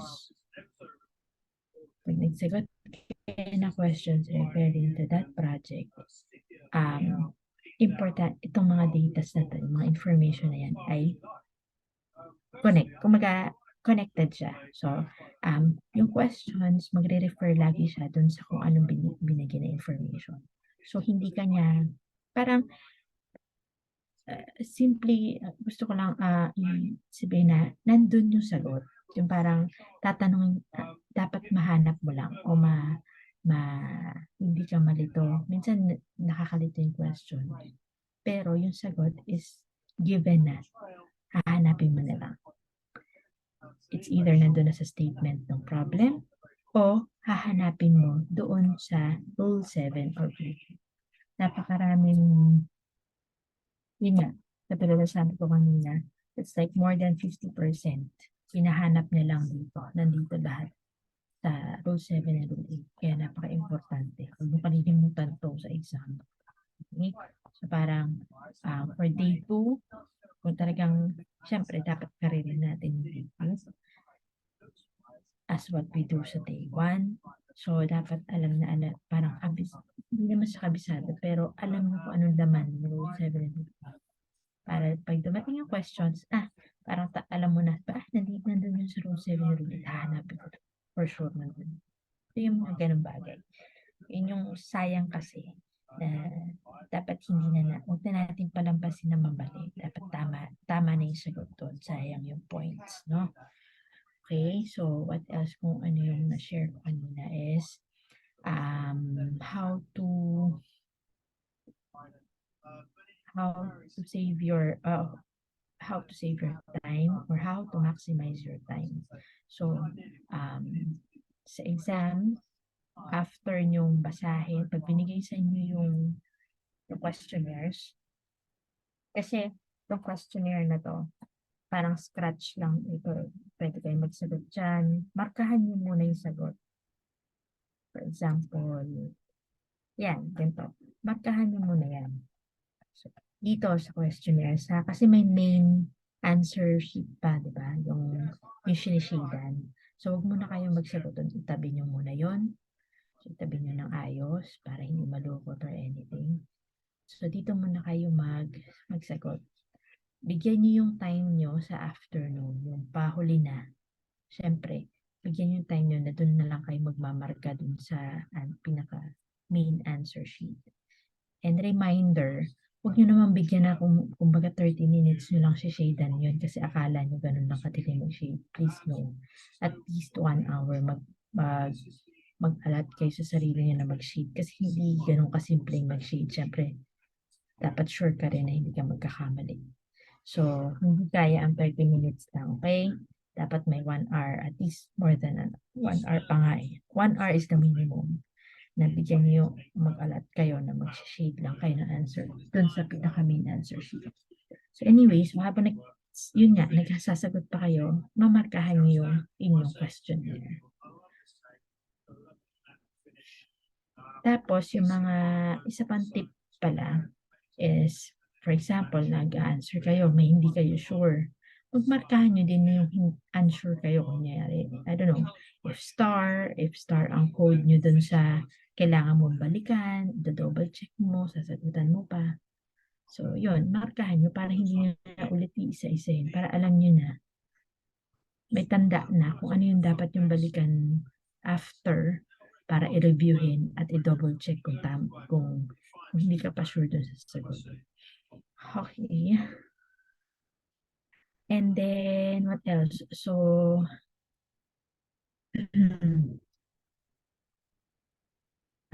so kanina, ayun, after reading the questions, and next is, I advise you jot down all the important things. And then, mag-lay out kayo ng site para may visual, kumbaga nakikita nyo visually kung ano yung shape ba niya. Okay? So, mas madali nyo maintindihan. And then, regarding naman sa floor plan, unless it is needed talaga, hindi nyo na kailangan i-layout to. Don't waste your time. No? Basta markahan nyo, basta tandaan nyo o i-jot down nyo yung mga important things. Katulad na may mga area, may specific areas na sila na binibigay. Kasi, sometimes or usually, it relates to may question about this. Okay? So, next is, ano pa yung natakal natin kanina? Try examples ng questionnaires. So, yun, medyo may nagigauge nyo na kung paano yung mga tanong. No? Na usually ang mga tanong, ayun, pinapahanap niya dun sa Rule 7 or Rule 8. Na minsan, ang mga tanong na yun yung statement, hahanapin mo na lang. Tulad nitong example na to, yun na talaga yung yun na yung nakasulat literally dun sa libro. Okay? And then, one more thing na mention ko is yung mga EMBF. Yung mga TLA, yan, yung may mga formulas, yun ang exercise nyo every question, every design problem, kung may mga sample design problem kayo, kahit wag muna kayo magsagot dun sa mga questions niya, i-ano nyo lang, yung intindihin nyo lang muna yung sinasabi nung statement, tapos mag-layout lang kayo ng site, tapos computein nyo lang yung AMBF niya, PSO, TLA, kunin nyo na, para lang practice, para at least once nagsasagot na kayo, alam nyo na, yung sanay na kayo na alam ko na yung formula ng AMBF. Alam ko na yung TLA, paano ko makukuha yung TLA or PSO. Usually, yung tatlong yan ang hinahanap eh. The maximum building footprint, of course, total lot area, and then the site occupancy. Yan means yung tatlong yan ang usually hinahanap. Okay, so at least yun yung ating na cover for today. By next class, sa next class natin, ganun lang ulit. We answer design problems. Ga-answer tayo magbibigay ako ng questions, and then bibigay ko sa inyo, you try to answer it, and then after that, we answer it together. Ipapakita ko sasabihin ko sa inyo kung saan hahanapin. And then, yun lang, ganun lang, practice lang ng practice. And then, sa mga next stage, pag magbibigay ulit ako ng if may mga tips and mga kailangan, mga reminders, okay? So, so hopefully, naintindihan nyo naman, meron na kayong natutunan. And etong sinend kong file, please, kung hindi man kayo nakapag-answer ngayon, you try to answer sa yung self-review, self exercise nyo lagi. Ano? Okay, so I think it's about time na, 9:55 na. Thank you guys. Until see you next class natin. Thank you. If may mga questions kayo hindi nyo naintindihan, please feel free mag-message kayo dun sa ating group chat. And then, pag may hindi naintindihan dun sa pinakita ko ngayon or diniscuss ko, pwede ko namang ibalikan next week. So, para mas clear sa bawat isa. Okay? Thank you. Good night.